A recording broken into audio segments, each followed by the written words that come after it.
TDAH, transtorno de déficit de atenção, hiperatividade. Vamos falar sobre o TDAH. Boa noite, pessoal. Quem já estiver chegando por aqui no ao vivo já deixa aqui um clique no coraçãozinho. Quem está assistindo gravado já clica aqui também no coração. Deixa um like, deixa um comentário para esse vídeo, para essa mensagem alcançar mais pessoas. O Brasil é o segundo maior consumidor de Ritalina do mundo. Segundo maior do mundo. O Brasil é o segundo maior consumidor de Ritalina do mundo. Boa noite. Deixa eu só pegar minha água. Bom, eu quero comentar com vocês esse post. Talvez quem está acompanhando pelo YouTube também já deixa um like aqui para mim, tá bom? Quem está chegando no Instagram agora, clica para mim ali no coraçãozinho, deixa um like, deixa um comentário, envia para a gente alcançar mais pessoas. Eu faço esse post, né, ele gera muita confusão. Por quê? Porque o TDAH, o uso da Ritalina, é um tema que, apesar de muito difundido, ele é pouco compreendido, de fato, ele é pouco estudado, tá? Então, primeiro de tudo, gente, o que é o TDAH? O que é o transtorno de déficit de atenção e hiperatividade? Tá? Eu estou falando de um transtorno neurobiológico, de causas genéticas, ou seja, dá para pegar TDAH? Dá para, por exemplo, pegar TDAH usando telas? Não dá para pegar TDAH usando telas, gente. Não dá para desenvolver transtorno de déficit de atenção e hiperatividade por ficar muito tempo no celular. No entanto, o que as pesquisas têm mostrado é que o uso do celular causa um problema ainda maior do que os observados dentro do TDAH, dentro de um transtorno neurobiológico de causas genéticas. Então a criança que de fato foi diagnosticada, porque passou por uma equipe multidisciplinar, tá? E tem o TDAH de verdade, essa criança recebeu isso por meio da sua carga genética, tá? Então é um transtorno neurobiológico de causas genéticas.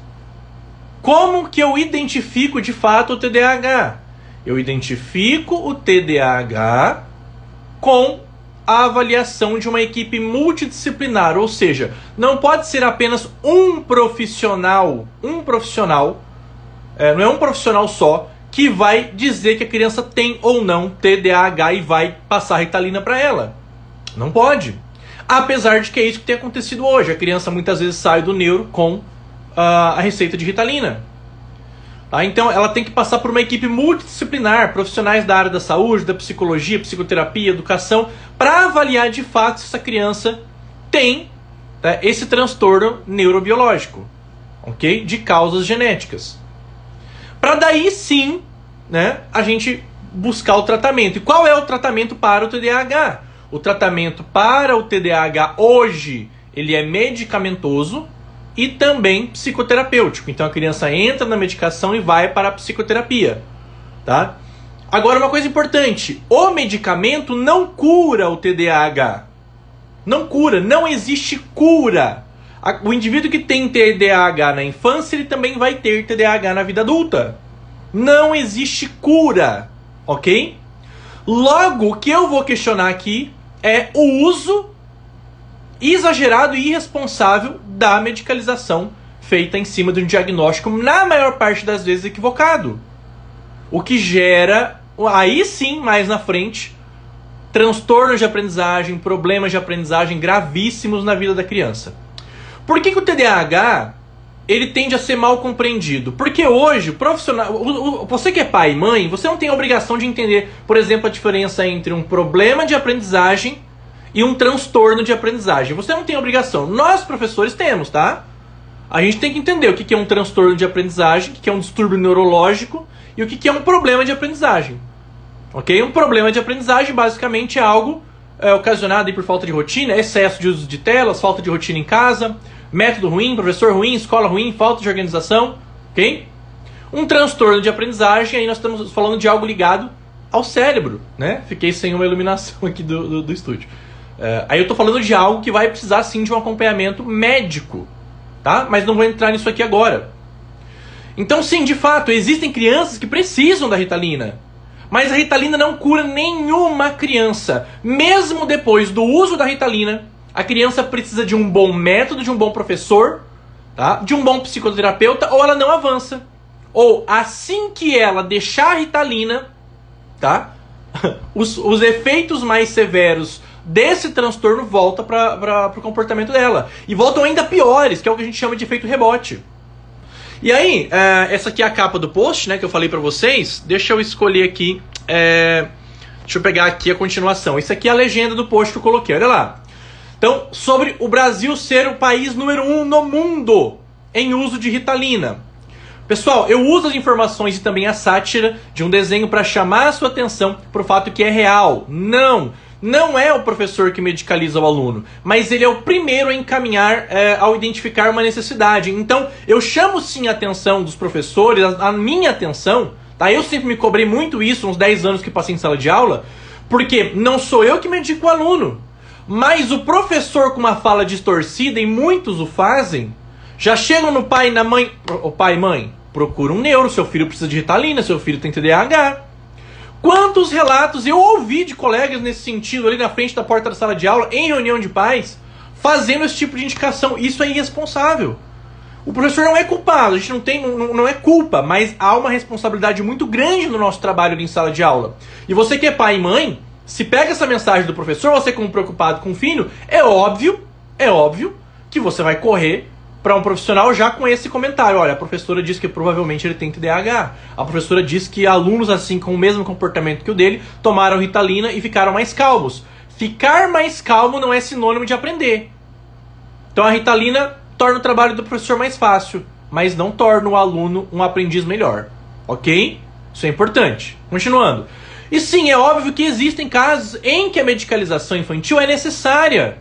Mas eu estou aqui para questionar o uso de medicamentos para substituir o que deveria ser uma estratégia pedagógica. De maneira mais direta, o que observamos no Brasil é uma incompetência por parte do sistema educacional na hora de lidar com a dificuldade de muitos alunos.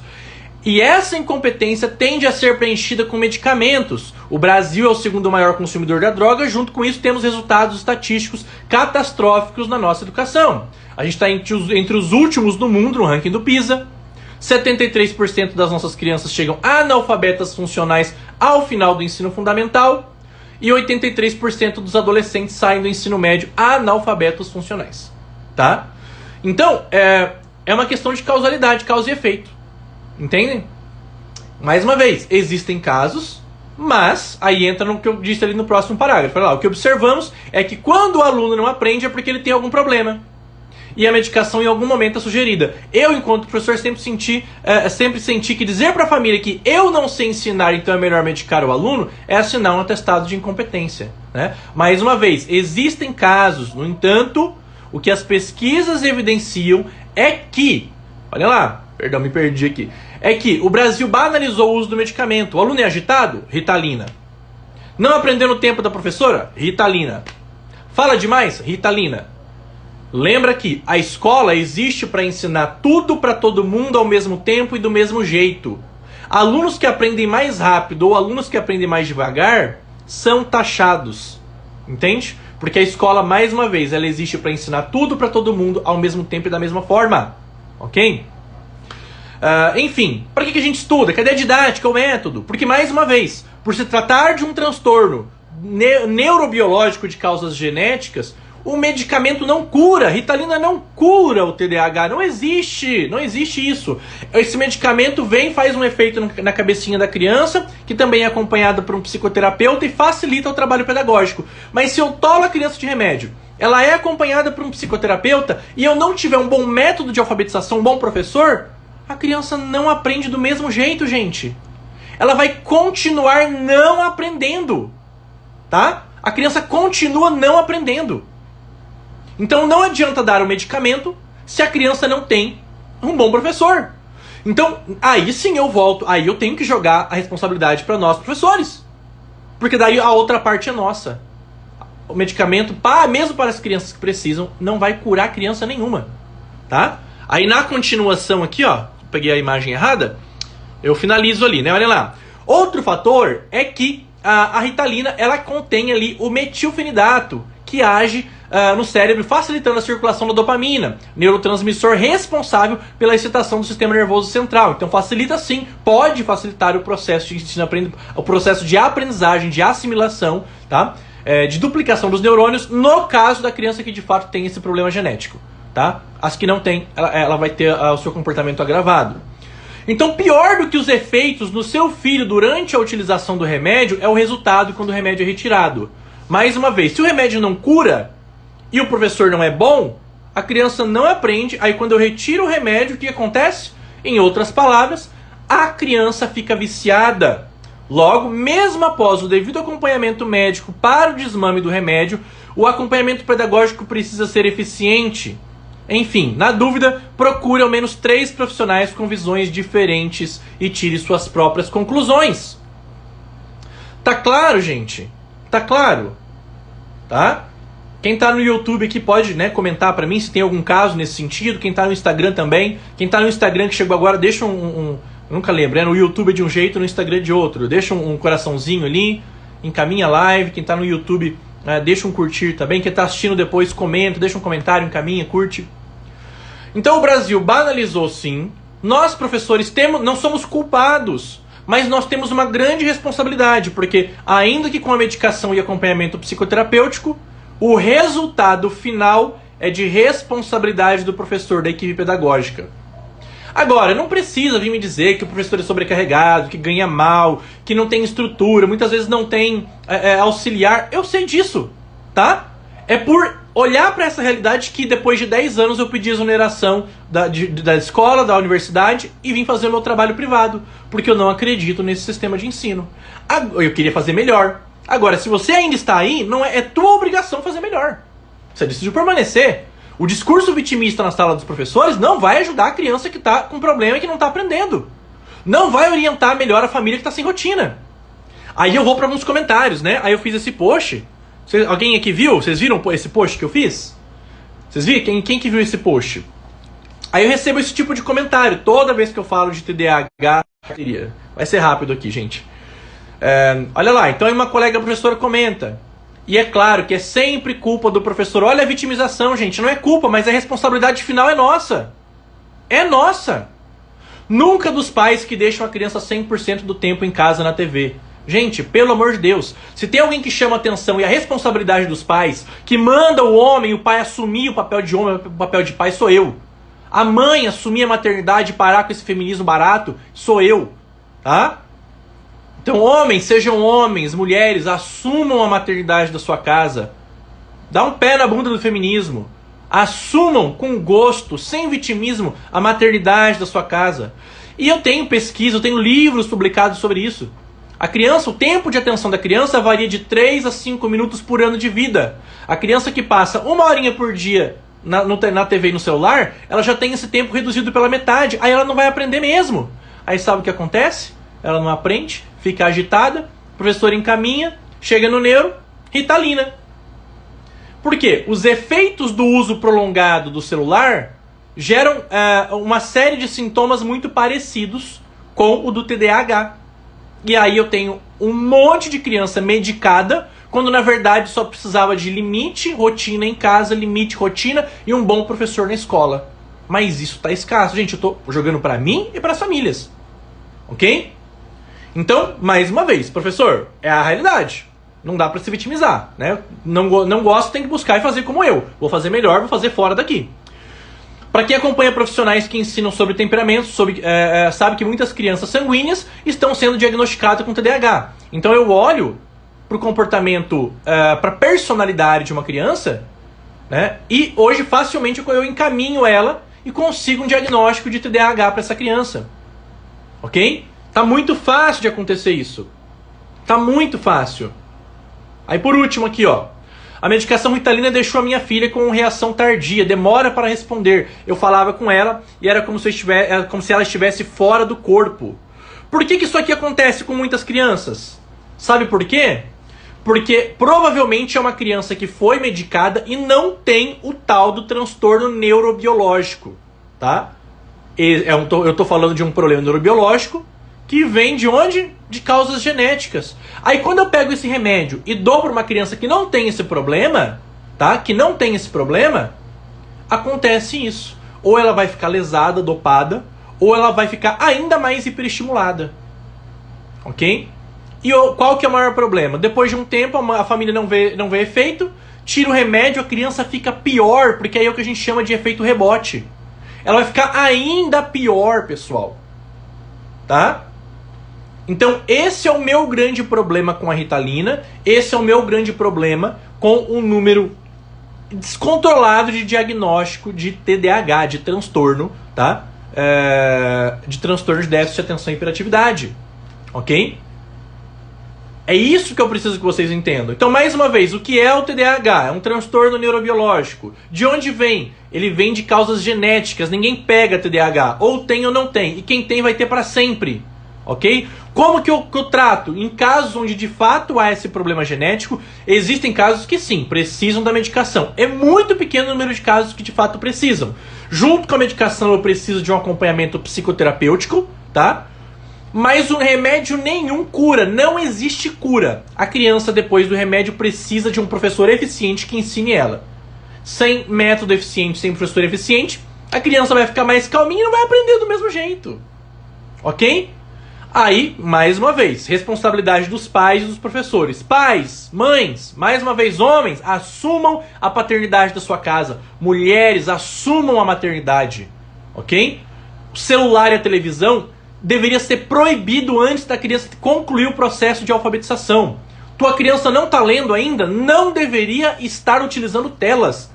Porque o tempo de atenção dela vai ser reduzido pela metade. Com 1 horinha de tela por dia. Ai, professor, como é que eu cozinho, lavo louça, arrumo a casa? Então não arruma, deixa seu filho desenvolver aí um problema de aprendizagem que vai deixar ele atrasado pro resto da vida, que vai condenar o futuro dele.